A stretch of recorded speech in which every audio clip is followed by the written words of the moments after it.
Good afternoon. Good afternoon. We are live. I thought I would do the police commissioner meeting if anybody wants to join me for that. Sorry, I got my.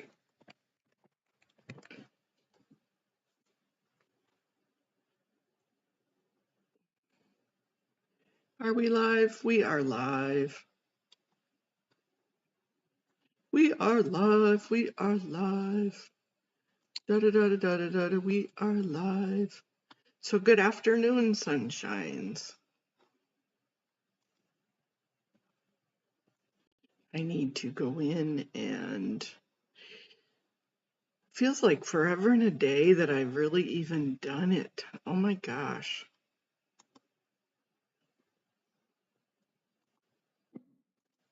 But, and no, I didn't put any of my stuff in the description, and I'm not even going to really worry about it. I will wait to get us hooked up.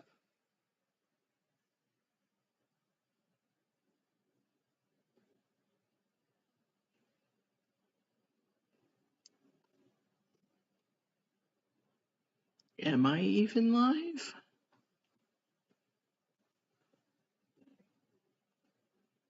Did it not work? Yes, we are. We are live. Hey, great grandma. Thank you. Yeah, it is a sweet surprise. I was going to go live this morning and then got hooked up in trying to figure out taxes and all the adult stuff of life. I hate the adult stuff of life. But here is, I put it in the description. That did not work. Let me go back here and copy the link just in case anybody else would like to hop on. Hey, Style One. Okay, cool, very cool. Here's the link for the Zoom meeting. I have not logged into the Zoom meeting yet. Let me see. I did a one that I had for the last police commission meeting, and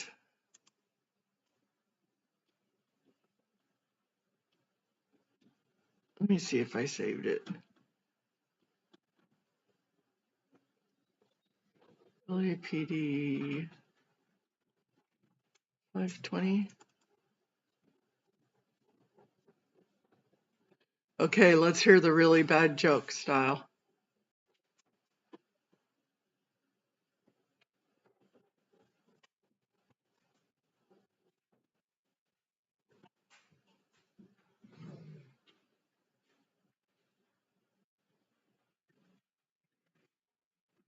Okay, I've got my I've got what I want to talk about.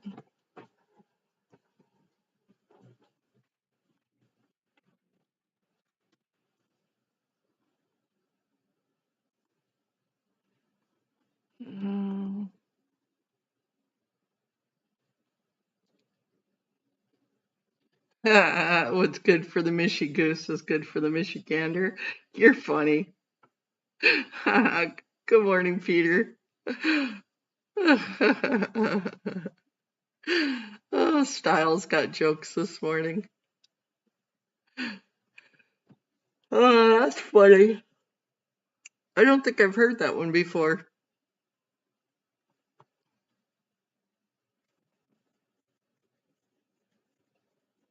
That's funny.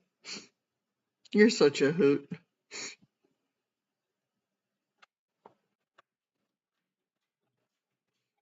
Let me see. I'm going to dial in just in case. Open link in new tab. Join as attendee. Open link. That puts me in the Zoom. I gotta do, so you gotta do this in two different ways here.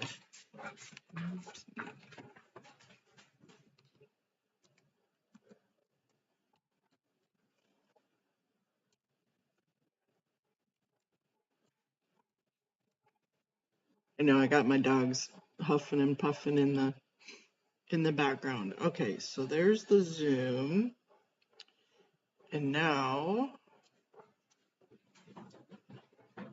let's download now. Oops, that's not what I wanted. Cancel. Join from my browser.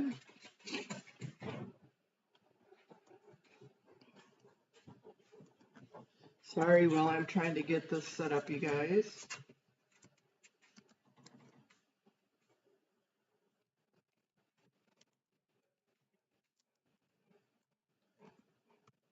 I'm not looking at the screen.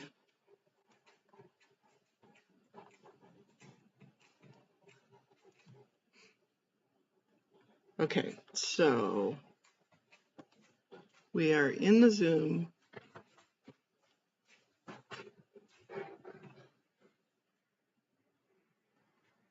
Yeah, this crown thing is weird. Good morning, Cabas. Cabas. I've been hitting the PBJs too early this morning, and I'm just joking. Haggis and Miss Cabbage at the same time.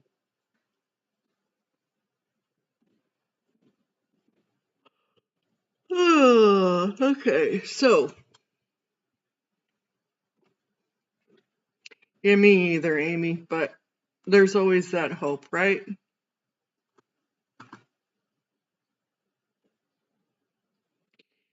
I did not see his post other than where he was with his son.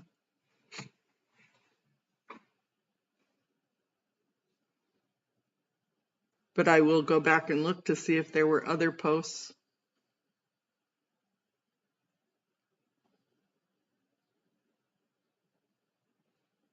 Recording in progress.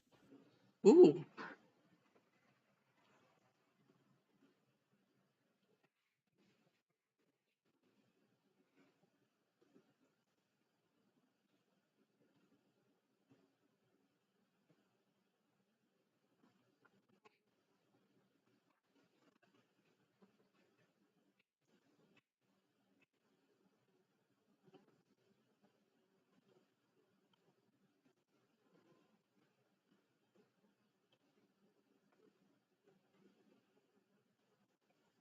That is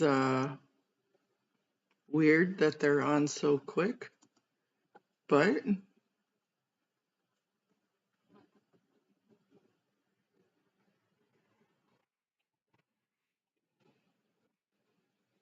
no, I'll go back and look. We text every once in a while. Hey, Irish Mart. Hi, hippie chick.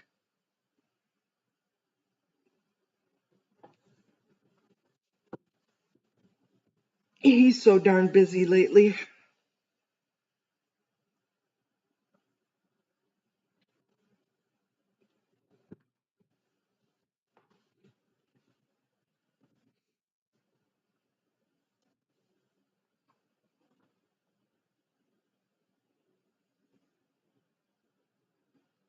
Hey, Miriam.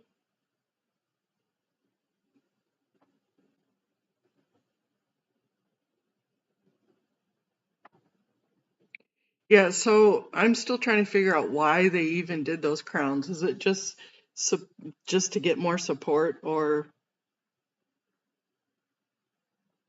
you're on the move too?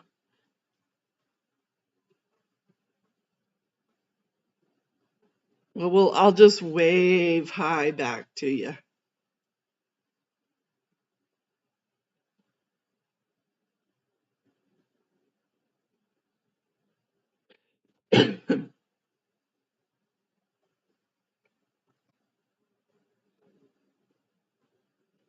Yeah, Scientology Geeks Live. I didn't watch it, but it is on my to watch list.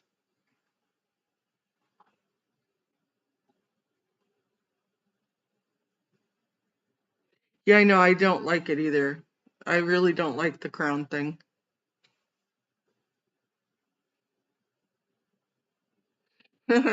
Peter got unseated.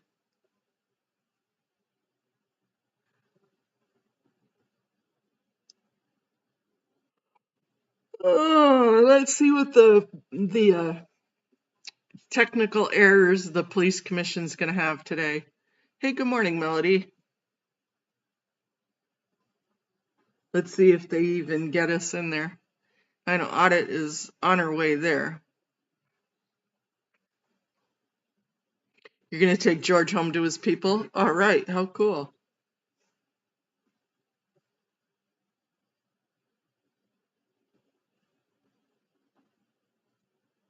I agreed, Irish. That's exactly. You realize you can be on Zoom and chatting at the same time. Woohoo! That's a plus. Henry was going too.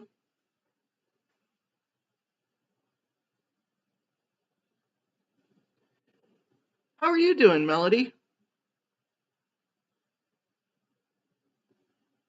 Yeah, I don't really think it has any rhyme or reason for those stupid crowns.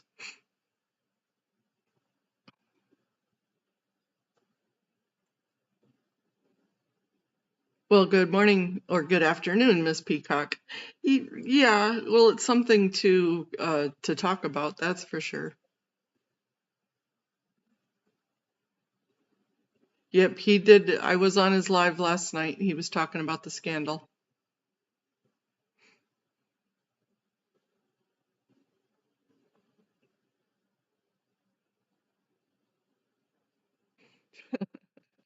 You don't like a feature being imposed on us without our consent? I don't think our consent makes a rip's ass. I don't think they ask Mona about anything. Aw, thank you, Peter.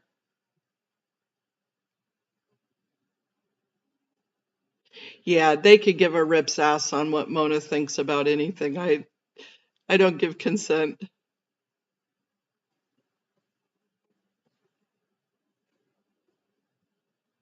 Well, I hope you did go and do it directly to the. Yes, Mona needs to update her Amazon wish list. Yes, I do.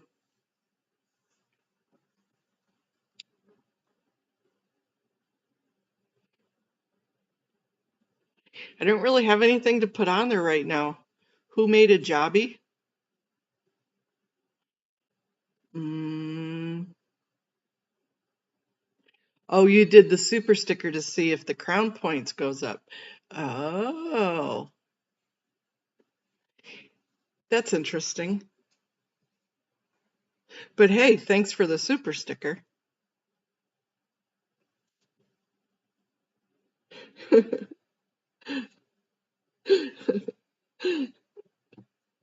I take it a jobby is a poop poop.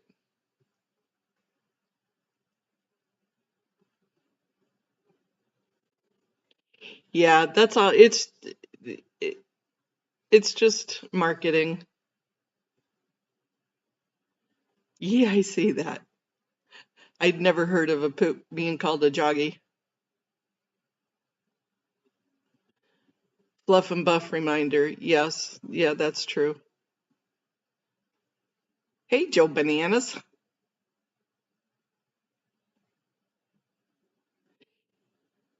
Yeah, I failed at my fluff and buff today. I need to go in and redo my hair.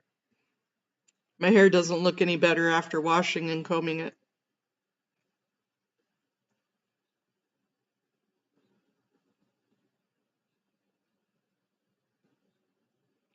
Yeah, YouTube does make them. They make their fair share of money, that's for sure.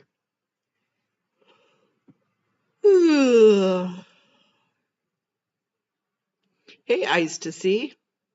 Good afternoon, darling.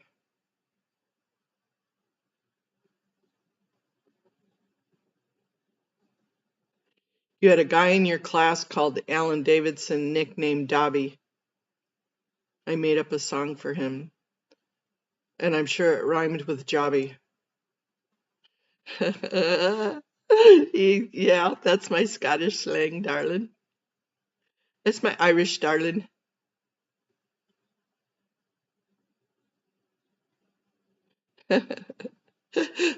Hey, Kathy, good morning.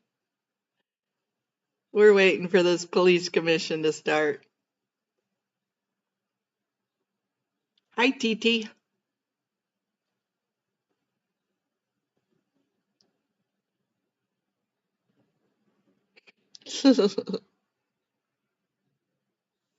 Yes, she has. Eyes to See always does great premieres.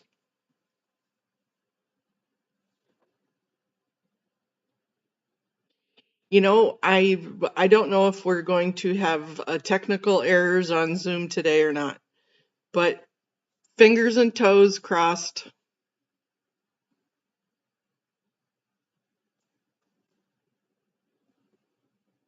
Oh no. Yeah, those viruses are a bugger. Those children are just walking petri dishes. Okay, Style.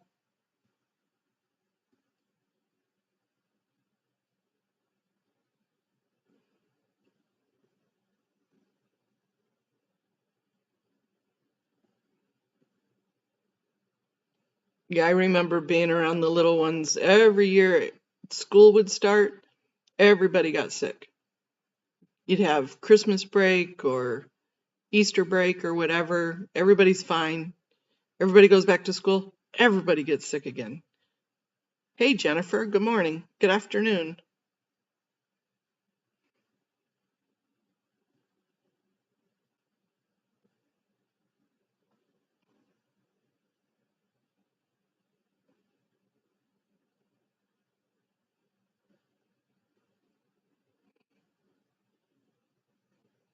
Yeah, I have an easier time with a Scottish accent than an Irish accent.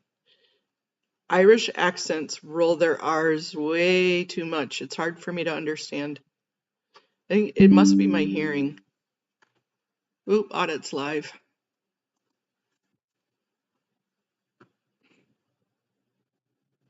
Yep, it just kind of spreads around. Yeah, that never fails, does it, hippie chick? That's because you're up and taking care of them and spending all your energy. IRB, good morning, girlfriend. How are you today? We so miss you at the meetings.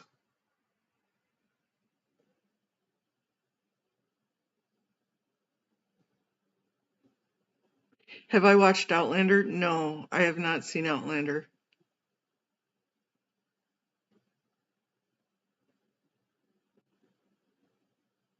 Oh my gosh, that's a lot of boxes of tissues.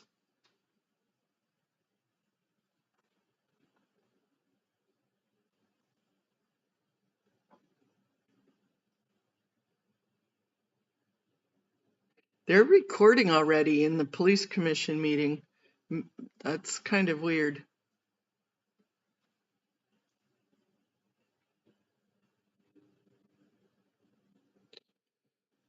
It takes time, YRB. Give yourself some grace.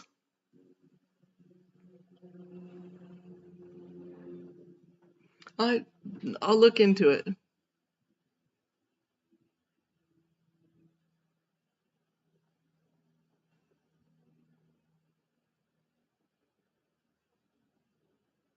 Yes, we do. We all miss you. Peter's right. It's always something. Good morning. Yep, Audit just started her stream too. She'll be live there. I'm glad you got your computer fixed. That's such a pain. I don't know how you guys work right off just your phones. I mean, that's all Audit is used to using is her phone. I mean, she does Chat GPT, all of her. I can't believe she does everything just on her phone.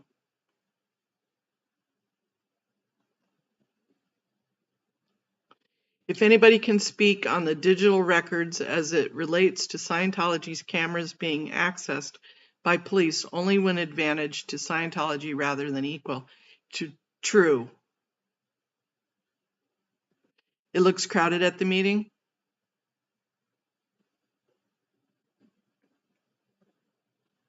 Yeah, I'm not in.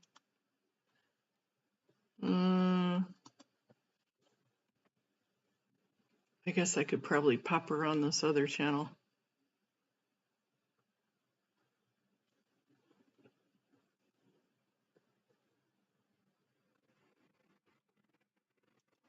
Ooh, it does look crowded, doesn't it?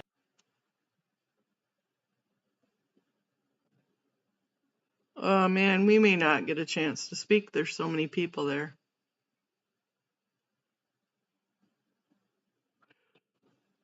Oh, that sucks.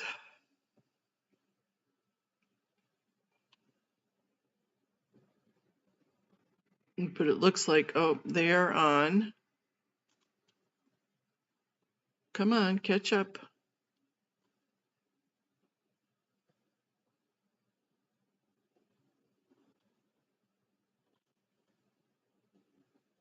This is on. This is on delay for some reason. There we go.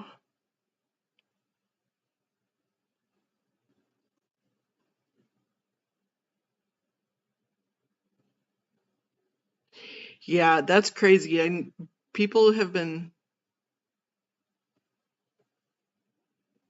I don't know. Maybe somebody could ask Audit what the big event is. That is really dark, isn't it? Let me see if I can brighten this up any.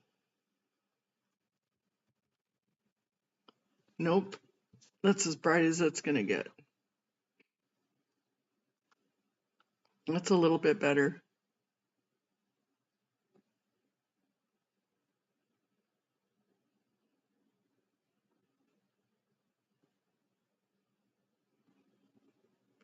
General public comment should be that no member of an accused drug trafficking cartel or human trafficking operation would be allowed on a CPAP in Scientology. Yes, I agree.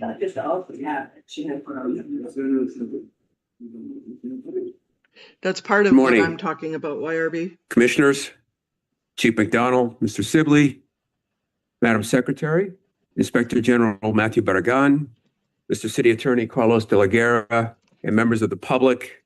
Today is Tuesday, June 3rd, 2025. It is 9:30 a.m. This is a regular meeting of the Los Angeles Board of Police Commissioners. Madam Secretary, please call the roll.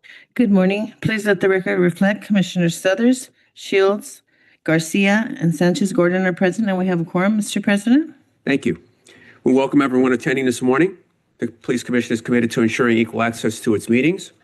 It's requested that individuals who require the services of a translator contact the board secretary no later than the day preceding the meeting. Whenever possible, a translator will be provided.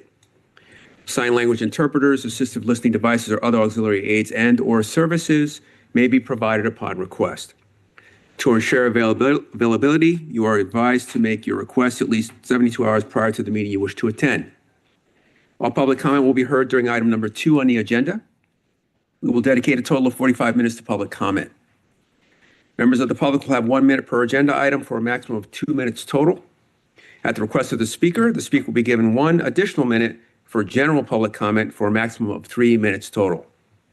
Members of the public, if you choose to participate in the public comment portion of the agenda, you can participate in this meeting in a number of ways outlined on the agenda. Members of the public who participate in public comment are reminded that they can speak to any item on the agenda or a matter within the jurisdiction of the Board of Police Commissioners. Public comment is your opportunity to address the board, so you're free to express your opinion on matters before the board and to generally express when you disagree with other opinions expressed. However, directing your comments to other individuals who have spoken or attacking others who have expressed their opinions shall be deemed off topic and your public comment period will be concluded. Message for those attending the meeting in person. These meetings are regular meetings between the board, the department, and key stakeholders. Meetings of the Board of Police Commissioners are open to the public. The state's Ralph M. Brown Act affords the public the opportunity to be present at the meetings, hear the presentations and dialogue in real time, and provide feedback via the public comment period. During these meetings, there's a need for the board to carry out public business expeditiously without delays or disruptions. Members of the audience shall not engage in any conduct which causes an actual disruption of the meeting. Those attending in person are reminded that disruptive behavior will be cause for removal. If you disrupt this meeting, you will be provided with one warning to cease disruptive behavior. If you fail to cease such behavior, you will be removed from the meeting. All attendees must be seated. Failure to follow this rule will result in a warning and/or removal from the meeting. With that, we will move to item number 1, the report of the Chief of Police. Chief McDonald. Good morning, President Suthers, Vice President Shields, Commissioners, Inspector General Barragan, City Attorney De La Guerra, and Mr. Sibley. Today, I'll be discussing significant events from the previous 2 weeks, providing a crime update and discussing our personnel strength. And it's been a busy 2 weeks. Before I begin my crime briefing, I want to take a moment to acknowledge the tragic events over the weekend in Baldwin Park. Officer Samuel Riveros was killed in the line of duty over the past weekend, a devastating loss for his family, his department, and our broader law enforcement community. His partner was also wounded in the same incident, but is thankfully expected to make a full recovery. This was a senseless and violent act. The suspect had already taken the life of an innocent civilian before opening fire on responding officers. We stand with the Baldwin Park Police Department and offer our deepest condolences and support during this incredibly difficult time. It's a sobering reminder of the dangers our officers face each and every day simply for answering the call to protect and serve. On May 26, 2025, at approximately 7:15 in the morning, Van Nuys Division uniformed officers responded to a radio call regarding a possible shooting investigation in the 13,000 block of Sherman Way. The comments on the call described a white van with multiple bullet holes in its windshield. When officers arrived, they contacted a female, later identified as Claudia Corrigetto, seated in the driver's seat of a white Chevrolet van. While speaking with Corrigetto, the officers learned that she had a felony warrant and attempted to detain her. Corrigetto resisted and removed what appeared to be a black semi-automatic pistol from her person and pointed it at her throat. The officers redeployed to their vehicle and requested backup. However, Corrigetto drove away from the location. The officers initiated a vehicle pursuit, which ultimately terminated in the 20900 block of Arcana Road in Topanga Division. Officers communicated with Corrigetto, who remained in her vehicle, and ordered her to surrender. However, she refused. During the standoff, Corrigetto continued to point the pistol at her throat while also being armed with a large machete. Metropolitan Division Special Weapons and Tactics personnel were notified. However, prior to their arrival, Corrigetto began walking toward the front door of a residence while still holding the pistol and the machete, and at which time an officer-involved shooting occurred. Corrigetto was struck by gunfire and collapsed near the entryway of the residence. Corrigetto was eventually taken into custody by SWAT personnel and immediately treated by Los Angeles Fire Department paramedics who were staged at scene. She was transported by rescue ambulance to a local hospital where she was treated for her wounds. No officers or community members were injured during the incident. The investigation determined Corrigetto was in possession of a BB gun designed to resemble a Glock semi-automatic pistol.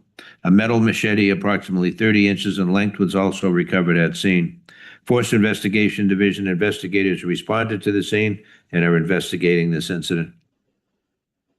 On May 28, 2025, about 3:20 in the morning, Olympic Patrol Division uniformed officers responded to a radio call of a robbery in progress at Winchell's Donuts, located in the 1700 block of Southwestern Ave. The comments of the call indicated the suspect, later identified as Christopher Hall, was armed with a gun, and he possibly assaulted a female worker. Once officers arrived at the location, they were directed by witnesses in an LAPD area unit to Hall's location, who had run from the business to an adjacent apartment complex.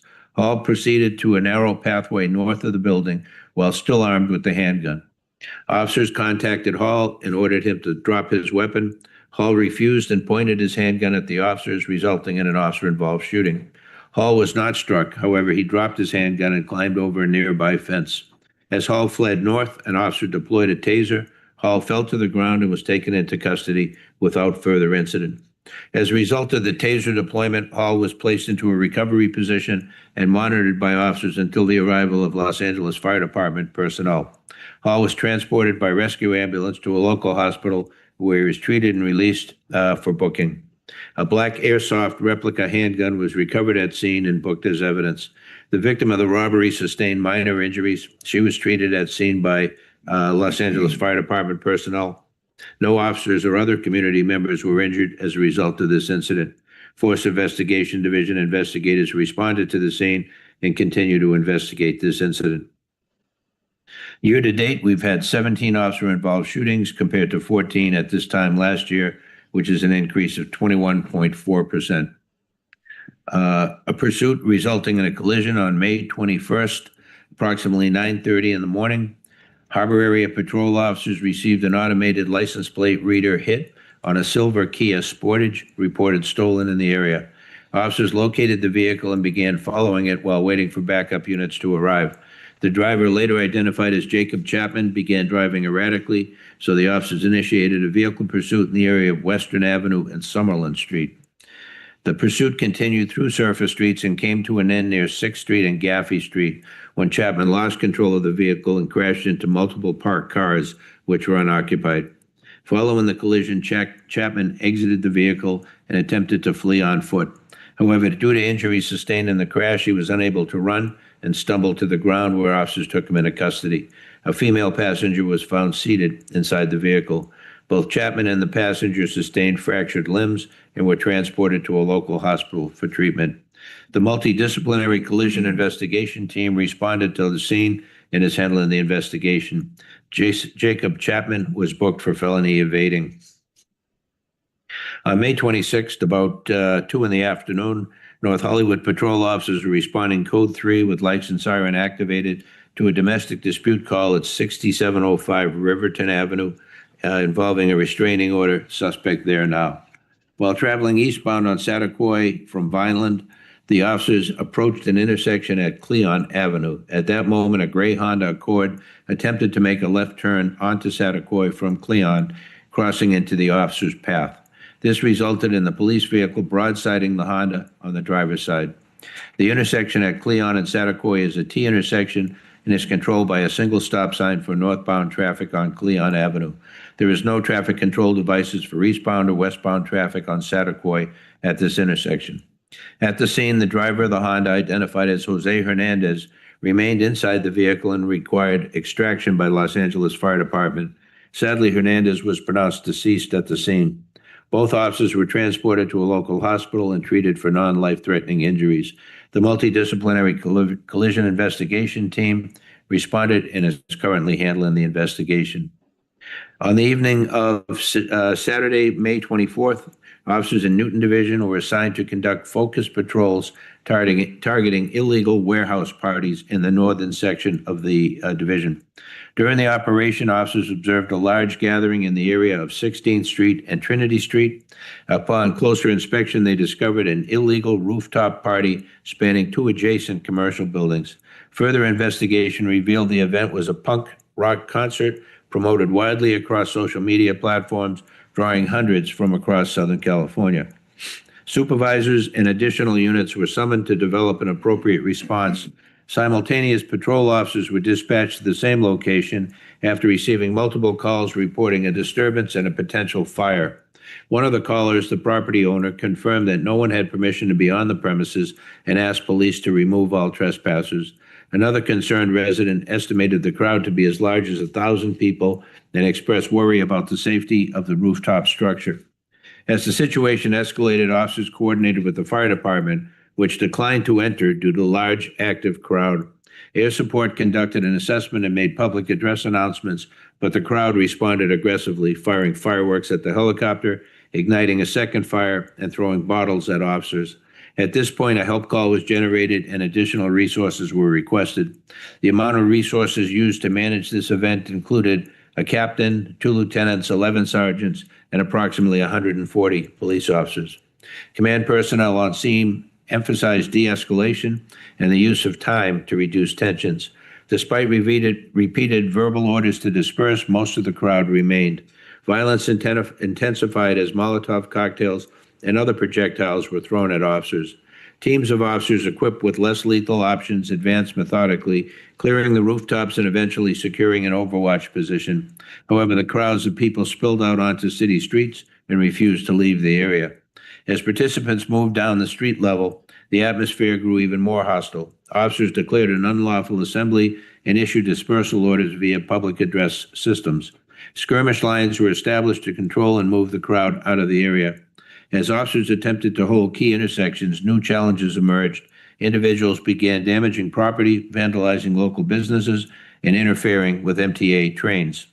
Officers shifted strategies using mobile units to respond to flare-ups of unruly crowds while maintaining their skirmish lines to prevent further escalation. In total, the incident spanned approximately 4 hours before it was able to be brought under control.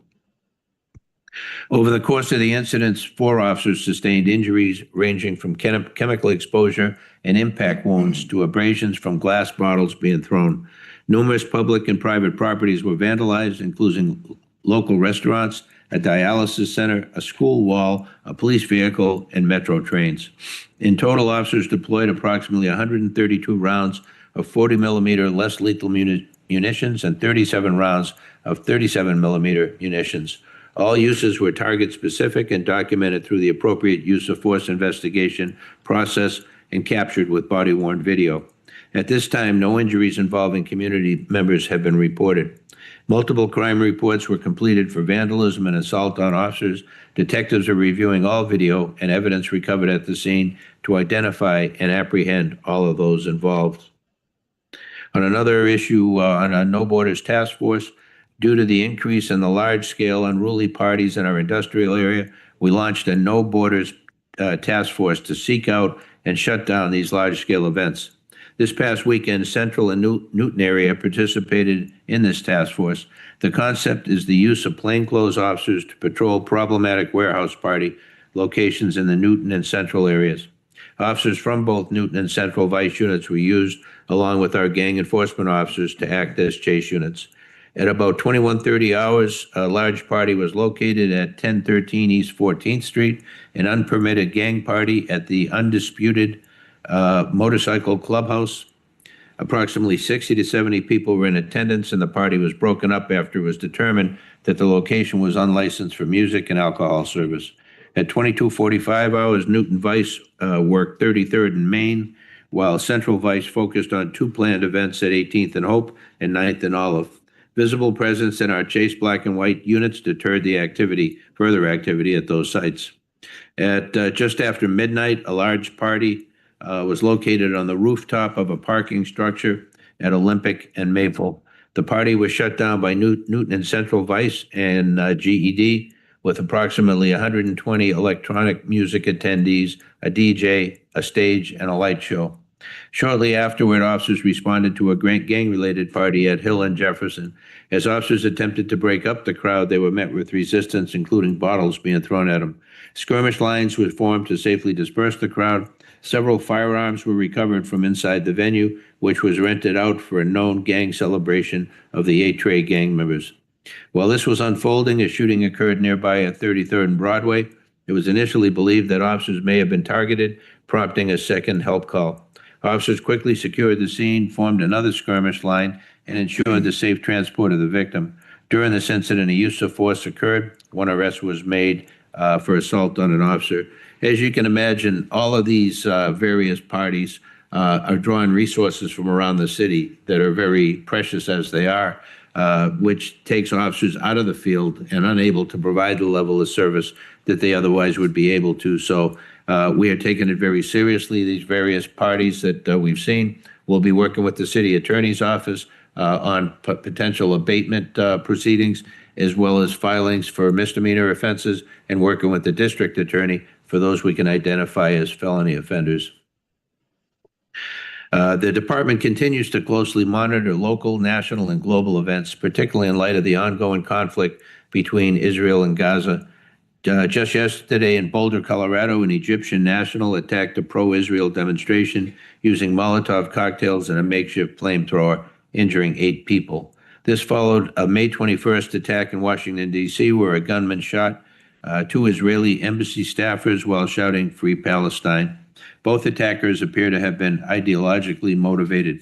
Following these incidents, we increased high visibility patrols near Jewish synagogues, schools, and neighborhoods across Los Angeles to reassure our communities and deter further threats. In addition, the department continuously evaluates the broader threat environment, including the risk of lone actors inspired by violent extremism, whether ideologically driven, anti-government, anti-authority, or racially motivated. One of our most effective tools in preventing these attacks is the information we receive from the community. We actively investigate all credible tips, leads, and online threats, and remain in constant coordination with our federal and local partners to assess national incidents for any potential impact here in Los Angeles. On another very disturbing topic, hate crime and Rampart Division. Since April 8th, Rampart area has been investigating a series of violent and escalating hate crimes targeting a transgender woman who owns and resides above a small business on 6th Street. Over the span of 5 separate incidents ranging from attempted sexual assault and aggravated assaults to a robbery with a firearm, she's been repeatedly victimized by the same group of suspects. These attacks have included verbal slurs, physical violence with weapons, and most recently on May 31st, an attempted shooting during a robbery in which $30,000 was taken from the residence. One suspect was identified and arrested on May 27th and remains in custody, which confirms that he did not participate in the May 31st attack. 2 suspects remain outstanding, and detectives are working diligently to identify and apprehend them. Investigative steps have included the release of surveillance images, DNA and fingerprint collection, coordination with specialized units, including our Gang and Narcotics Division, to locate the suspects. This series is being investigated as a hate crime, but we are requesting the public's assistance in locating the suspects, and any help that the public could provide in identifying these suspects, allowing them to be held accountable for what they're doing, would be greatly appreciated. We'd ask anybody with information to contact LAPD Rampart Division detectives at 213-484-3495. We had an MTA security attack on May 31st, approximately 18:15 hours. 2 armed, uniformed security officers for the Metropolitan Transportation Authority were attacked by an individual armed with a knife in a parking lot adjacent to the MTA North Hollywood station, located at Chandler and Lancashire. In defense of their lives, at least one of the security officers fired at the suspect, resulting in multiple hits. The suspect, later identified as Kevin Miranda, was taken into custody. The security officers were transported to Northridge Hospital. One was treated and released. The other remains in the hospital in critical condition. Miranda was transported to Holy Cross Hospital with multiple gunshot wounds. He remains in the hospital in critical but stable condition, and is under guard. The suspect knife, as well as ballistic evidence, and the security officer's firearms were collected at the scene. Robbery Homicide Division detectives will present the case to the District Attorney's Office for filing consideration for attempted murder charges against Miranda. For the week ending May 31st, over the last 4 weeks, spanning May 4th through 31st, overall crime in Los Angeles saw a decrease. Combined persons and property crimes were down 8.5%, or 721 fewer incidents compared to the previous 4-week period. Property crimes specifically dropped by over 11%, a reduction of 732 incidents, while persons crimes remained relatively flat, with a small increase of 0.6%, or 11 additional cases. Homicides year-to-date continue to show a positive trend, with a 24.8% reduction compared to last year, or 30 fewer lives lost in 2025. When we look at victims shot citywide, we're down nearly 11% compared to the same time last year, with 47 fewer victims. However, we did see a slight increase, 4.5%, in victims shot in the last 4 weeks.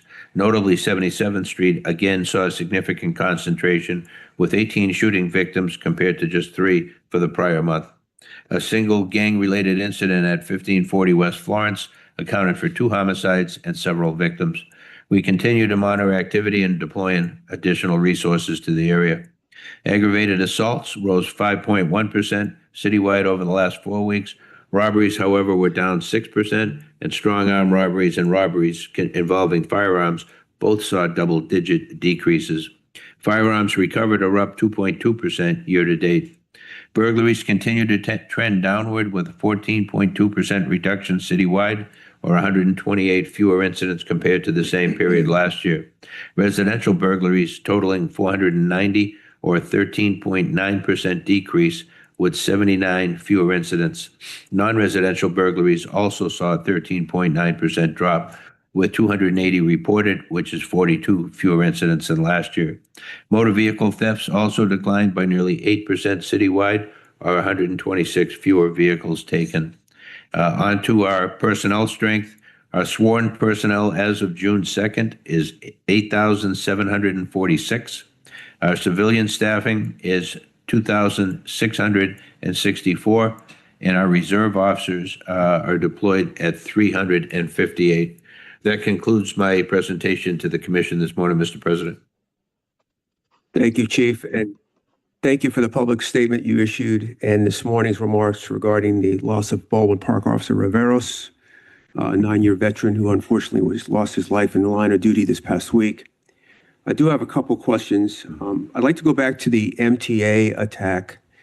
Were those uniformed security officers, and do we know what the motive was for that attack? They were uniformed security officers, contract security officers for MTA, working for, I believe, directly for a large contract security agency. The suspect in that case, I believe, had some kind of a complaint about being cited, walked up and then expressed himself and then pulled out a knife and began attacking the two security officers.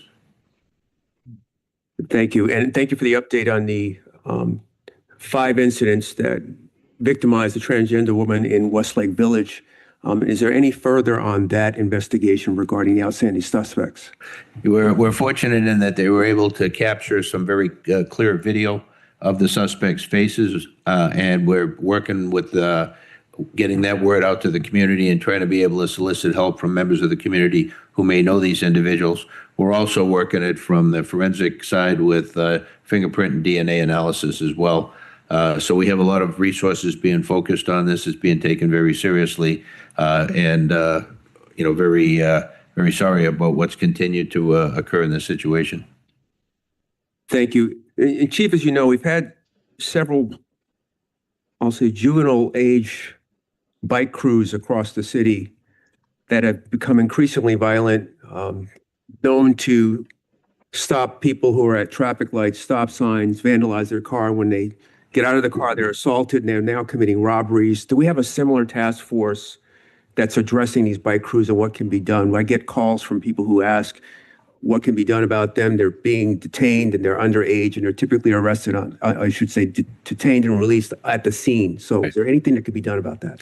Yeah, we're fairly limited, as you know, as far as our interaction with juvenile suspects. We do what we can given the tools that we have. We try and identify the individuals, and then to be able to work back and deal with their parents, school officials where that's appropriate, and to be able to let them know we're watching them and hold them accountable to the degree that we're able to do that. We don't have a citywide task force, to my knowledge, that is working that. That's being done at the area level. But I know our folks from area to area are communicating with information involving these different incidents that we've seen too frequently.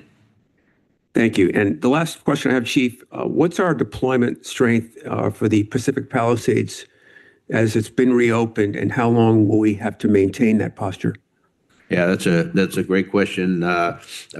When we reopened PCH, that was great for the businesses along PCH, but created a major challenge for the LAPD in that we now had an additional number of checkpoints that we had to staff, intersections that had to be closed down to prevent access to the Palisades, which is still a closed area.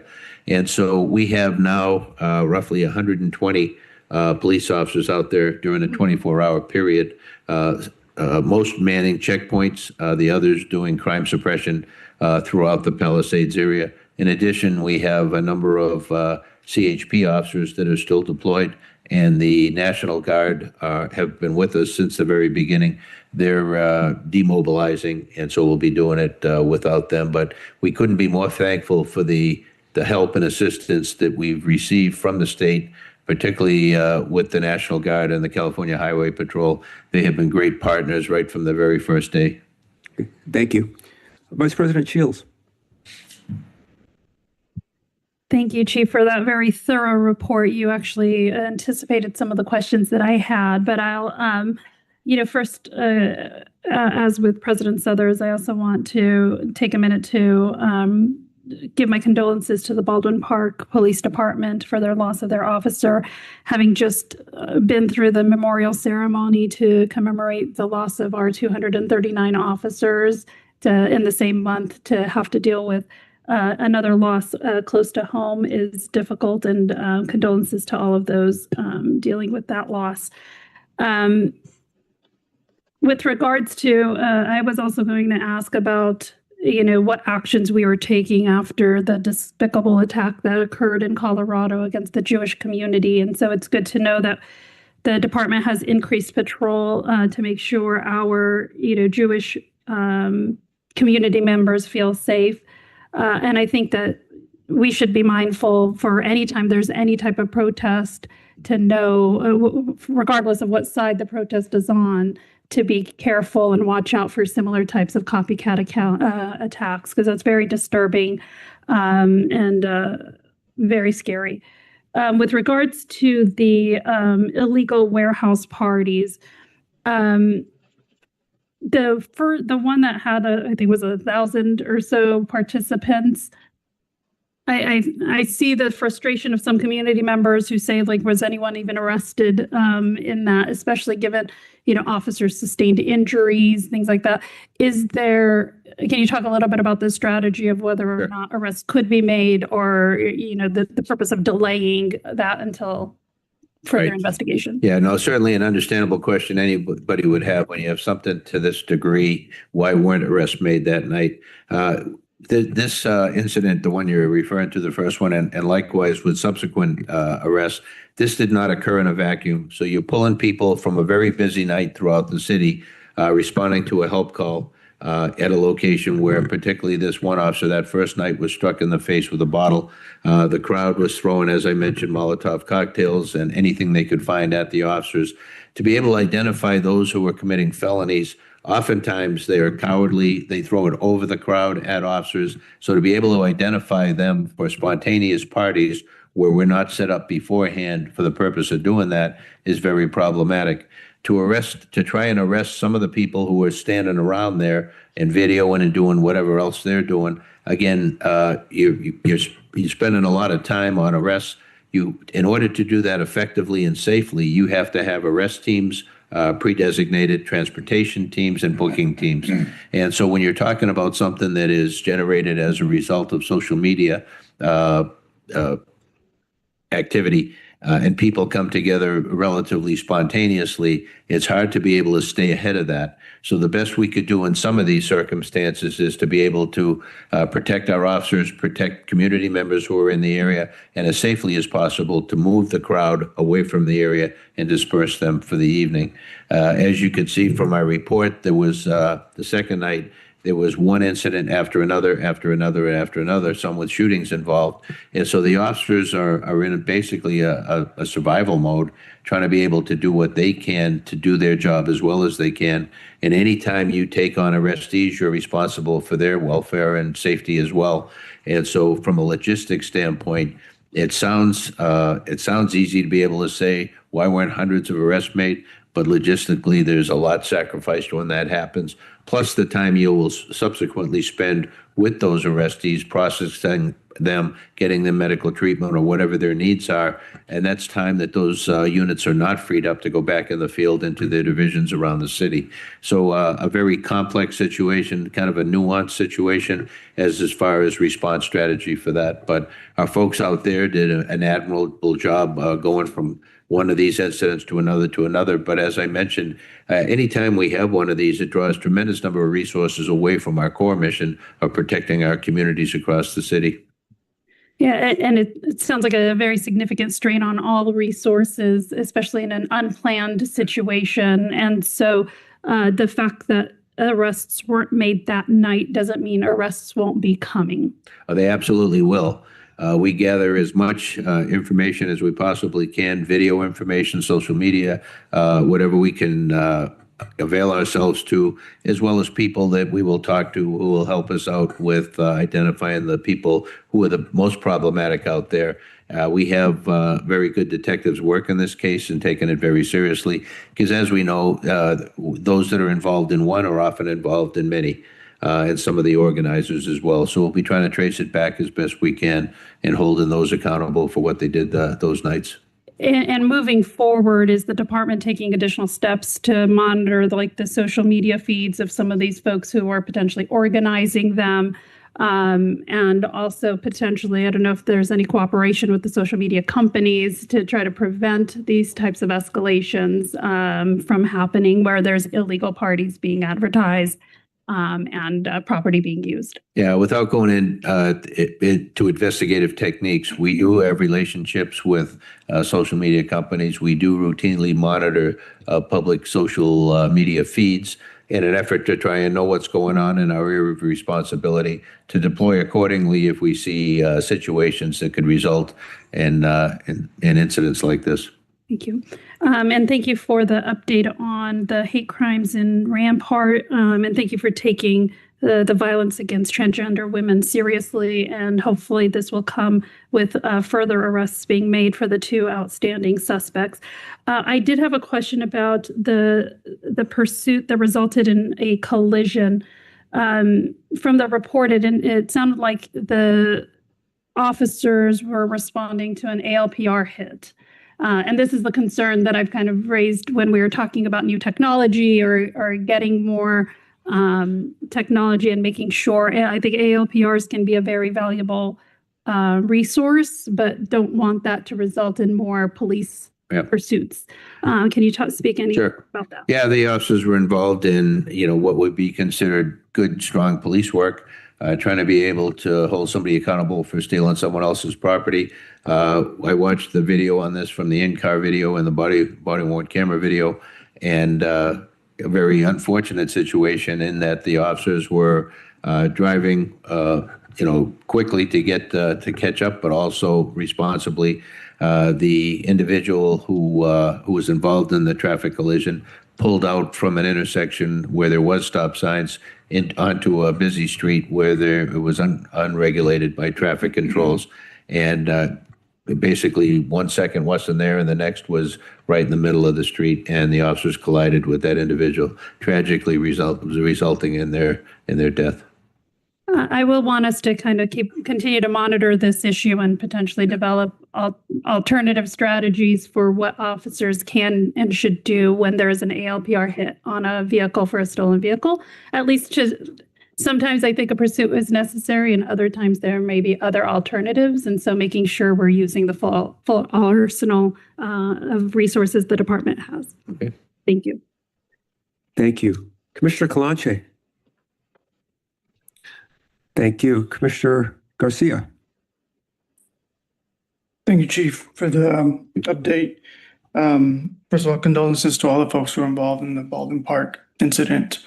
And Chief, as you noted, crime is down in some areas, but obviously there's still a lot of activity. Sure. And so I got to do a ride along with Rampart 2 weeks ago, and that is definitely one of the challenging divisions, especially in some particular areas. So I'm looking forward to maybe sitting down and figuring out what else is needed in the Rampart area, not only for the department, but in terms of some of the alternative services that are out there. Because I think there could be opportunities, there are opportunities for some very targeted approaches to support some of the folks who need that support out there. I look forward to that. Thank you, Commissioner. Thank you.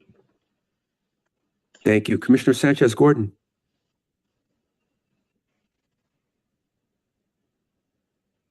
Well, I just have a couple of questions, Chief. And first of all, I want to start out by also expressing my condolences to the police officer, the family, the friends of everyone in Baldwin Park. That it was a tragic incident. Secondly, my next question is just to follow up on what Commissioner Gurgis Shields talked about. and that was on these spontaneous parties. I think she covered everything that I wanted to talk about, but I do have a couple of more questions. You mentioned the date of May 24th. Did all these, I think you mentioned 9 events, possibly 9, 10 events. Did that all happen on May 24th? I'd have to go back, Commissioner, and look at the dates of the incidents, but that's not unusual. Our folks are going from one of these calls to another all the time. They're rarely this big or this violent or damaging, but they're dealing with these types of warehouse parties where they happen either spontaneously or pre-planned on a regular basis, to the degree that there's a special unit designated to just go around and monitor and be able to get additional units there if they need to disperse those. And so it is an ongoing problem that we need to work more closely with the city attorney to look at potential for abatement or other strategies, because this is unsustainable to keep doing this way each week. Well, I agree with that. It seems like the first one was supposedly a punk party, a rooftop punk party, and then we have gang activity, we have motorcycle activity, we have another gunfire at 33rd and Broadway. It just seems like there's a lot There's an awful lot, going on right? in the city. But I think I really just want to focus. Is that on one day on that? And you're saying it might be a typical day? Yeah, I don't know if I'd say typical, but as it heats up in the summer months, this is often the norm. And so you'll have one party after another, and the ones that have bans certainly draw the biggest crowds. And that's kind of what we saw in this case. And the amount that they're promoted also affect the number of people who will show up. The spontaneous parties may not get as many as the pre-planned ones. And to the degree that we're able to monitor social media or other avenues to be able to learn ahead of time of these parties, we're very frequently able to stop them before they happen. Okay. Thank you. I have another question just to follow up again on the commissioner's question. On the hate crime of the transgender woman on 6th Street, you indicated that the first incident occurred on April 8th, where the Rampart Police Division became aware of that victimization. And then there was a series of attacks on the same woman, leading now to a attempted shooting and robbery. What did the police do, or what have they done from April 8th when they first found out about this type of victimization of that transgender woman to date? Well, they've, as I mentioned, a lot has been done. A lot remains to be done as far as taking those 2 additional suspects into custody. I went through the number of incidents and what occurred in each. One suspect was identified and arrested on May 27th. And then there was a follow-up after that. There was another attack on the 31st. While we still have 2 outstanding suspects, detectives are working to try and apprehend them.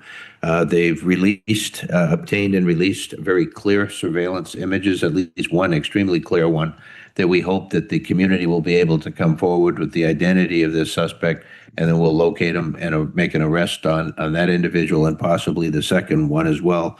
We've attempted DNA and fingerprint collection coordination with specialized units. We brought in Gang and Narcotics Division as well, in order to be able to bring some specialized expertise to the investigation. So we're optimistic that we'll be able to get these 2 individuals in custody, as well as set the tone very clearly that this type of behavior will not be tolerated, and we'll work very closely with the district attorney to ensure that the case is presented to them for prosecution that will hold them accountable, but also make it very clear to anyone else who is looking to do any activity like this that there will be severe punishment and consequences should they do that. Has this victim, this transgender woman, has she been offered any type of support, any type of assistance? She has.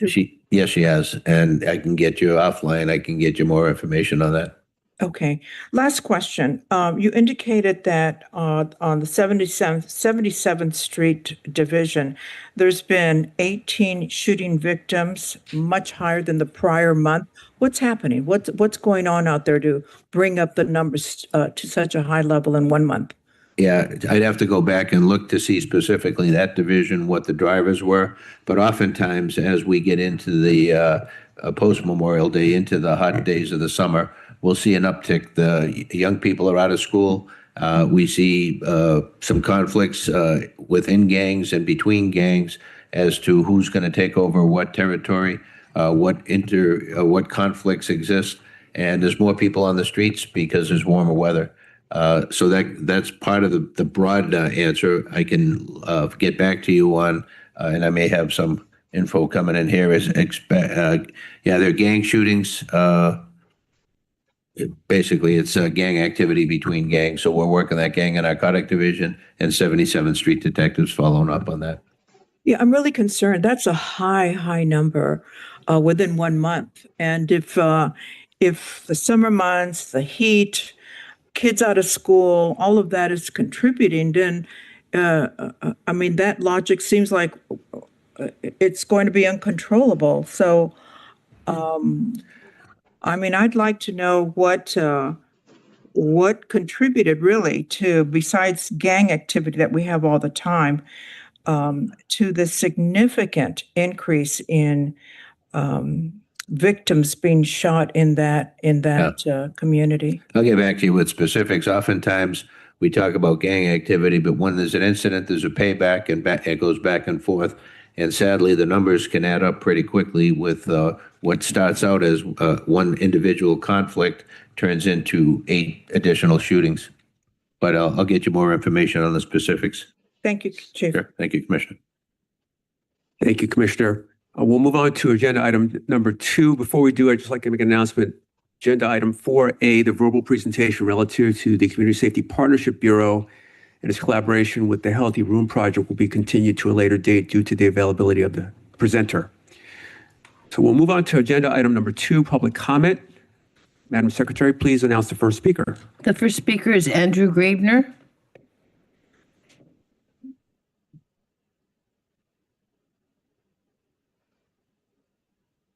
It's Martha shit. Okay, so starting off with the Chiefs report. The Chiefs report should be limited to a maximum of 3 minutes at every meeting, and if it exceeds 3 minutes, we should match the amount of time the chief takes, and everyone should be able to speak both in person and on the phone. So we had a lot of talk today. You know, it's kind of notable that every time, why don't you have a little bit more concern when the LAPD shoots and kills someone? I mean, you got all this stuff when a cop is shot and killed, but nothing when the cops repeatedly shoot and kill community members. And it seems like, and you got a lot of talk about the hardships of the LAPD, and not specifically related to that, just in general now. But you know, you got so much hassle and such, while the community is continuously being harassed and brutalized, and it's just, I don't know. But you're also all suffering so much, I guess. So we have the consent agenda. We have something for a harbor cleanup. Why is the LAPD in charge of that? We have something related to body worn cameras. Looks like something about using it for surveillance while you ignore the body cam footage of, while you look at the body cam footage of the cops shooting and killing people and being brutal and say, oh, well, it was in policy, even though you have evidence showing it's not in policy what the LAPD did when they shot someone, killed someone, all that stuff. We have something related to a community safety partnership where you're going to do this whole thing where you're going to try to make it sound like you're for the community and you're just going to use that for more surveillance. Got a $17,000 car wash upgrade. We've got a $5,000 holiday party for the Newton Division. And we got another vacation for the chief, it looks like. I guess memorial, but no memorial is for when the LAPD shoots and kills someone. So we have the annual summary related to complaints. So let's look at this. So generally speaking, it's pretty obvious that when the LAPD complaints filed against them. Clearly, the LAPD did something wrong. So let's look at this. You sustained last year just 4.7% of your complaints total. You sustained 0 bias policing complaints. You sustained 0 unwelcome sexual advance in a workplace complaints. You sustained, let's see, you just sustained nothing here, basically. You sustained more than 3 seatbelt violations. The next speaker, Margarita Maria Carranza.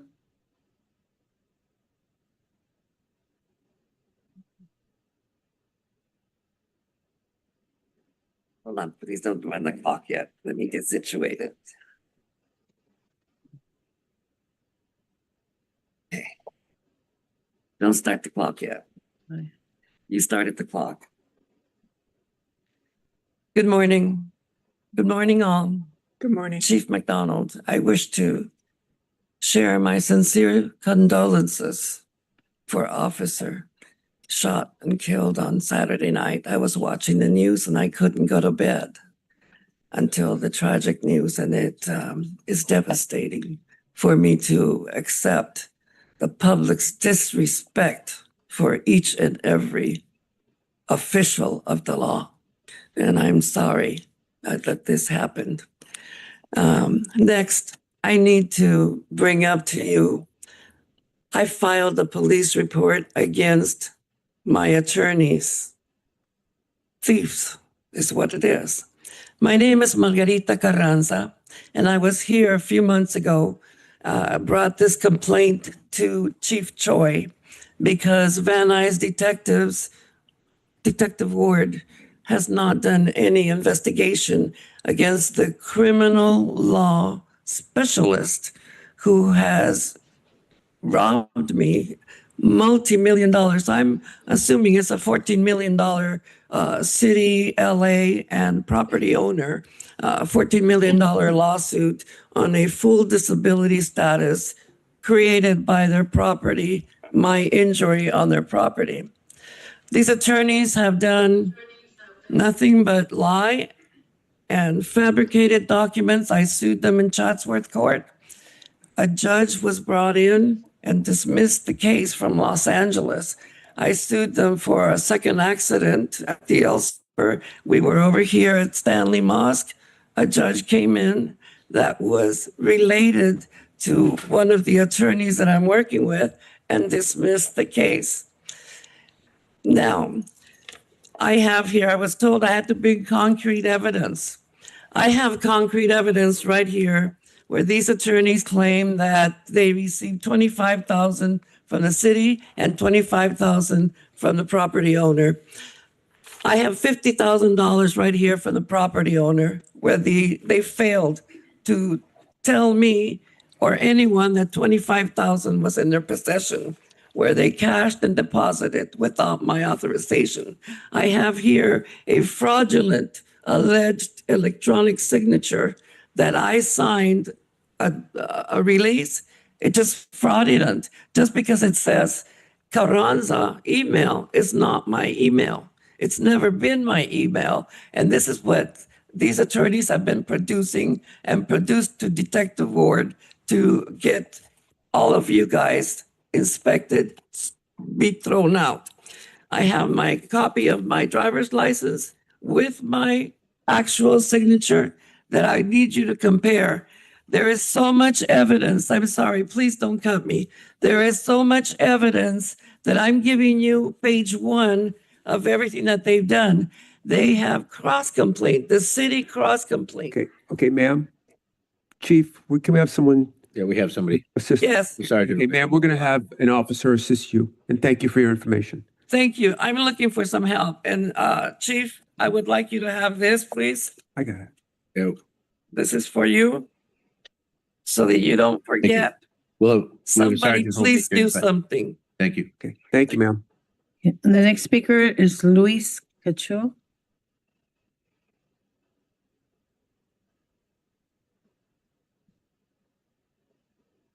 Hello, good morning. I'm here to represent my brother Hugo Cachua. My name is Luis Cachua. Hugo was my oldest brother. A year ago, on May 30th, 2024, my brother was horrendously shot and killed by off-duty police officer on medical leave, Victor H. Corral, for the LAPD's department. They happened in Ontario, California. They had some type of little altercation in the street, got out of the car. They had some type of incident going on with them verbally, then turned physical. Then out of nowhere, Corral pulls out a weapon and shoots my brother 6 times. My brother tried to run away and get away. He was unarmed. He had no weapons whatsoever. And this has devastated our family very much. We've been hurting every day, grieving my mom, his kids, our family, everyone that loved him. So we just want, accountability, transparency. I look around here, it says to protect and to serve.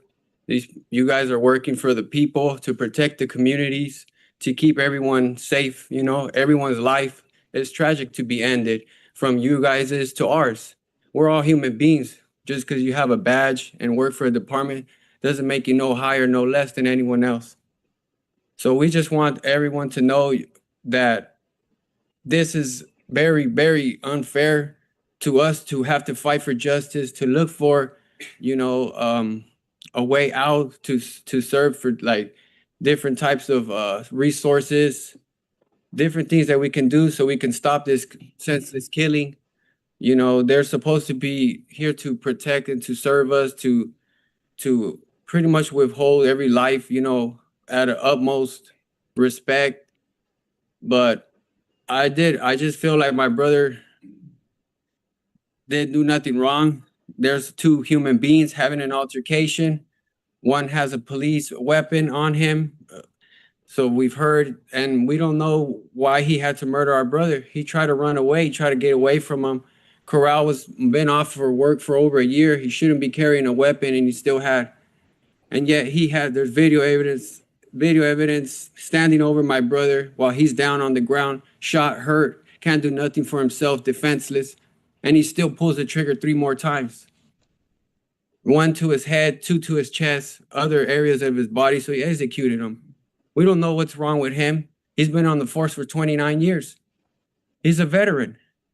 And he chooses to do this act to my brother. And now he's being defended.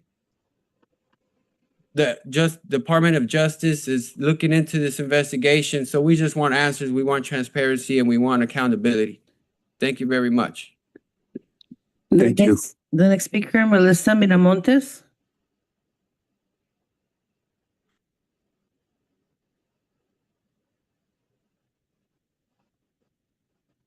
My name is Melissa Miramontes, and I am here on behalf of my family and my brother, Hugo Ernesto Cachua, who was brutally and unjustly killed by one of your own. Off-duty LAPD officer Victor Corral on May 30th, 2024, just 1 year ago. Hugo was a son, a father of 2 teenage boys, a brother, a protector, an uncle, and a deeply loved human being. Today, he was involved in what should have been a minor fender bender, with what appeared to be just a regular car, a regular John Doe. But instead of being treated with basic human decency, Hugo was physically fought and then shot multiple times, including a fatal shot to the head, by a man in plain clothes who never identified himself as law enforcement. How does a man in a fight who pulls a gun get to shoot and kill an unarmed person and walk away with no consequences? The shooter had no life-threatening injuries. He was seen standing, walking, and talking just fine. His ego might have been hurt, but Hugo was the one left dead. Hugo was the one walking away. He was the one left laying on the ground, and Hugo was trying to get out of the situation. And then he was executed. Hugo had a lot to lose: his life, his kids, his future. He never gambled with his life. He valued it, and others. This officer chose violence. He acted with rage, pride, and no accountability. He thought no one was watching, but we were. And now the world is. Let me be clear. This is not a trained de-escalation. This is not how law enforcement should act. This was murder. And the only after pulling the trigger did Officer Corral pull the badge. He shoots people when he's off duty. Look at his past. 2 other officer involved shooting when he shot a man back in 2002 when he was off duty leaving work. He has a history of violence and erratic policing. This time he made his point. He can kill on or off duty. Now he's hiding behind the badge while our family is left to bury Hugo, raise his children without their father, and fight this dark, broken system that has failed too many of us for far too long. We have heard all the excuses, investigation this, investigation that. Why is Victor Corral still free? Why hasn't the LAPD taken action? Why has the officer continued to be gone unnoticed? No answers to what is going to happen to this officer. You shouldn't protect murderers with badges. You don't get to call this justice. The Department of Commission and the department and the commission must act now. We demand full transparency into this investigation. We demand charges to Victor Corral. Hugo was a father, and we will not be silenced. Thank you. Jonathan Foster. 1 second. Commissioner Suthers, is this case coming to us? Is this, or is it, do we know? Yeah, he was on April 2025. We did a closed investigation, and I would like to know what happened. Please let that investigation keep going on record, because you guys had that behind the scenes, and that's why we're here. We've waited very patiently to find you guys to have your conclusion. Thank you. Okay. Thank you.